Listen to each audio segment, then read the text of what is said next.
Welcome to my channel Granny Tales. एक बार की बात है, एक गांव में रामू नाम का एक किसान रहता था।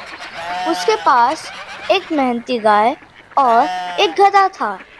गाय हर दिन खेत में जाके खेत को जोतती थी और फसल उगाने में मदद करती थी। गधा किसान का सामान और अनाज बाजार से लाने का काम करता था। दोनों अपने अपने काम में व्यस्त थे। बस फर्क इतना था कि गाय को रोज कड़ी मेहनत करनी पड़ती थी और गधा महीने में सिर्फ एक या फिर 2 बार मेहनत करता था।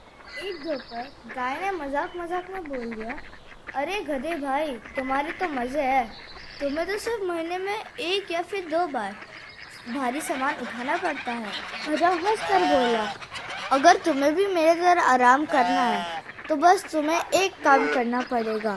जब कल तुम्हें किसान लेने आए तब तुम्हें बीमार होने का नाटक करना पड़ेगा। गाय को ये बात मजेदार लगी। अगले दिन जब किसान उसे लेने आया तब गाय बीमार होने का नाटक करने लगी और किसान को लगा कि वो बीमार है, तो वो हल जोतने के लिए गधे को ले गया। गधा सुबह से शाम तक खेत में पसीना बहा रहा था। वहाँ वो थककर चूर हो गया था। जब गधा रात में घर आया, उसके पैर कांप रहे थे।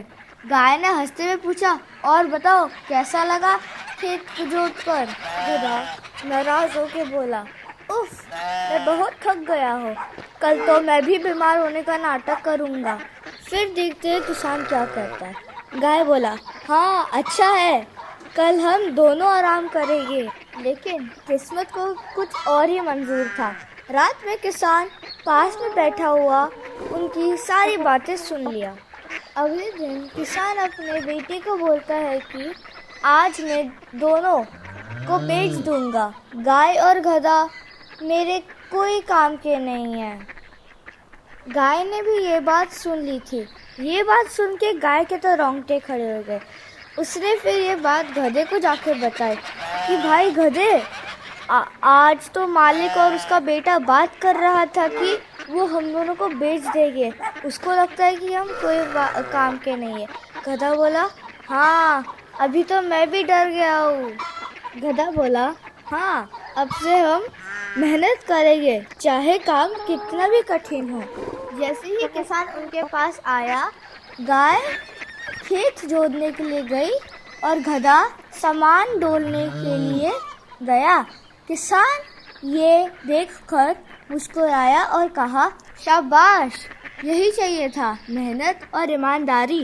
इस कहानी से हमें सीख मिलती है कि आलस और धोखा हमें मुश्किल में डाल सकता है और सच्चाई और मेहनत ही हमें सम्मान और सुरक्षा देती है। Please like, share and subscribe to my channel.